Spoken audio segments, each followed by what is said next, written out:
हम सुन रहे हैं तत्व और आत्मज्ञान सभी शास्त्रों, पुराणों और ग्रंथों के अनुसार। वीडियो अच्छी लगे तो चैनल को सब्सक्राइब करें ताकि वीडियो सबसे पहले आपके पास पहुंच सके। आगे पूरा वीडियो सुने और देखें। पवित्र श्रीमद् भगवत गीता जी में सृष्टि रचना का प्रमाण। श्रीमद् भगवत गीता जी में सृष्टि रचना का प्रमाण, इसी का प्रमाण पवित्र गीता जी अध्याय 14 श्लोक 3 से 5 तक है। ब्रह्म काल कह रहा है कि प्रकृति दुर्गा तो मेरी पत्नी है, मैं ब्रह्म काल इसका पति हूँ। हम दोनों के संयोग से सर्व प्राणियों सहित तीनों गुणों रजगुण ब्रह्मा जी, सतगुण विष्णु जी, तमगुण शिव जी की उत्पत्ति हुई है। मैं ब्रह्म सर्व प्राणियों का पिता हूँ तथा प्रकृति दुर्गा इनकी माता है। मैं इसके उदर में बीज स्थापना करता हूँ जिससे सर्व प्राणियों की उत्पत्ति होती है। प्रकृति दुर्गा से उत्पन्न तीनों गुण रजगुण ब्रह्मा, सतगुण विष्णु तथा तमगुण शिव जीव को कर्म आधार से शरीर में बांधते हैं। यही प्रमाण अध्याय 15 श्लोक 1 से 4 तथा 16, 17 में भी है। गीता अध्याय नाम 15 का श्लोक नाम 1 ऊर्ध्वमूलम् अधः शाखम् अश्वत्थम् प्राहुः अव्ययम् छन्दांसि यस्य पर्णानि यः तं वेद स वेदवित्। अनुवाद। ऊर्ध्वमूलम् ऊपर को पूर्ण परमात्मा आदि पुरुष परमेश्वर रूपी जड़ वाला। अधः शाखम् नीचे को तीनों गुण अर्थात रजगुण ब्रह्मा, सतगुण विष्णु व तमगुण शिव रूपी शाखा वाला। अव्ययम् अविनाशी अश्वत्थम् विस्तारित पीपल का वृक्ष है। यस्य जिसके छंदांसी जैसे वेद में छंद है, ऐसे संसार रूपी वृक्ष के भी विभाग छोटे छोटे हिस्से टहनियां व पर्णानी पत्ते प्राहु कहे हैं। तम उस संसार रूप वृक्ष को, यह जो वेद इसे विस्तार से जानता है, स वो वेदविद पूर्ण ज्ञानी अर्थात तत्वदर्शी है। गीता अध्याय नाम 15 का श्लोक नाम 2 अधः च ऊर्ध्वं प्रसृता तस्य शाखा गुण प्रवृद्धा विषय प्रवाला अधः च मूलानि अनुस्थितानि कर्मानुबंधीनि मनुष्यलोके। अनुवाद।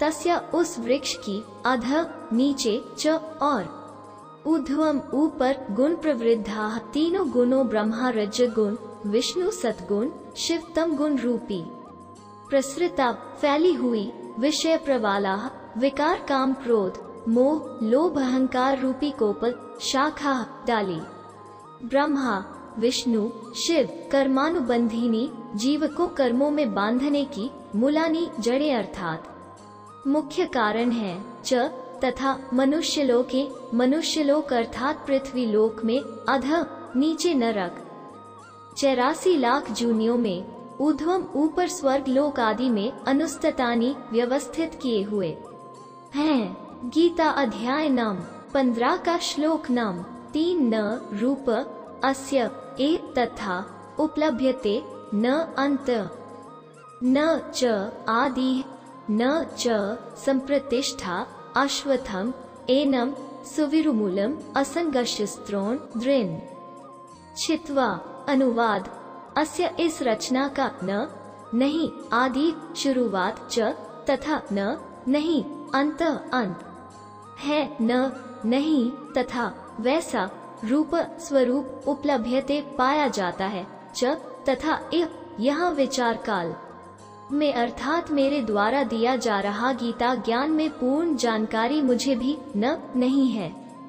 संप्रतिष्ठा क्योंकि सर्वब्रह्मांडों की रचना की अच्छी तरह स्थिति का मुझे भी ज्ञान नहीं है। एनम इस, सुविरुमूलम अच्छी तरह स्थायी स्थिति वाला, अश्वत्थम मजबूत स्वरूप वाले संसार रूपी वृक्ष के ज्ञान को, असंगशस्त्रोण पूर्ण ज्ञान रूपी, दृढ़ सूक्ष्म वेद अर्थात तत्व ज्ञान के द्वारा जानकर, छित्वा काटकर अर्थात निरंजन की भक्ति को क्षणिक अर्थात क्षण भंगुर जानकर ब्रह्मा विष्णु शिव ब्रह्म तथा परब्रह्म से भी आगे पूर्ण ब्रह्म की तलाश करनी चाहिए। गीता अध्याय नाम 15 का श्लोक नाम 4 ततः पदम अर्थात परिमार्गितव्यम यस्मिन् गताः न निवर्तन्ति भूयः तम एव च आद्यम पुरुषम प्रपद्ये यतः प्रवृत्ति प्रसृता।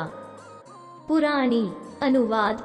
जब तत्वदर्शी संत मिल जाए ततः इसके पश्चात तत् उस परमात्मा के पद स्थान अर्थात सतलोक को परिमार्गितव्यम भली भांति खोजना चाहिए, युस्मिन जिसमें गताः गए हुए साधक, भूय फिर, न निवर्तन्ति लौटकर संसार में नहीं आते, च और यत जिस परमात्मा परम अक्षर ब्रह्म से पुरानी आदि प्रवृत्ति रचना सृष्टि प्रसृता उत्पन्न हुई है, तम अज्ञात आद्यम आदि यम अर्थात मैं काल निरंजन पुरुषम पूर्ण परमात्मा की एव ही प्रपद्ये मैं शरण में हूँ तथा उसी की पूजा करता हूँ। गीता अध्याय नाम 15 का श्लोक नाम 16 द्वोर इमो पुरुषो लोकै शरः च अक्षरः एव च शरः सर्वाणि भूतानि कूत्स्थ। अक्षरः उच्यते। अनुवाद। लोकै इस संसार में दो प्रकार के, शरः नाशवान च और अक्षरः अविनाशी पुरुषो भगवान है, एवं इसी प्रकार इमो इन दोनों प्रभुओं के लोकों में सर्वाणि संपूर्ण भूतानि प्राणियों के शरीर तो शरः नाशवान च और कूत्स्थ जीवात्मा अक्षरः अविनाशी उच्यते कहा जाता है। गीता अध्याय नाम 15 का श्लोक नाम 17 उत्तमः पुरुषः तु अन्यः परमात्मा इति उदाहृतः यः लोकत्रय आविश्य बिभर्ति अव्ययः। ईश्वरः। अनुवाद। उत्तम उत्तम पुरुषः प्रभु तु तो अन्य उपरोक्त दोनों प्रभुओं अक्षर पुरुष तथा अक्षर पुरुष से भी अन्य ही है, इति यह वास्तव में परमात्मा परमात्मा उदात्तः कहा गया है, यह जो लोकत्रय तीनों लोकों में आविश्य प्रवेश करके बिभर्ती सबका धारण पोषण करता है एवं अव्यय अविनाशी ईश्वर प्रभुओं में श्रेष्ठ अर्थात समर्थ प्रभु है। भावार्थ। गीता ज्ञान दाता प्रभु ने केवल इतना ही बताया है कि यह संसार उल्टे लटके वृक्ष तुल्य जानो, ऊपर जड़े मूल तो पूर्ण परमात्मा है, नीचे टहनियाँ आदि अन्य हिस्से जानो। इस संसार रूपी वृक्ष के प्रत्येक भाग का भिन्न भिन्न विवरण जो संत जानता है वह तत्वदर्शी संत है, जिसके विषय में गीता अध्याय 4 श्लोक नम 34 में कहा है। गीता अध्याय 15 श्लोक नम 2-3 में केवल इतना ही बताया है कि 3 गुण रूपी शाखा हैं। यहाँ विचार काल में अर्थात गीता में आपको मैं गीता ज्ञान दाता पूर्ण जानकारी नहीं दे सकता, क्योंकि मुझे इस संसार की रचना के आदि व अंत का ज्ञान नहीं है।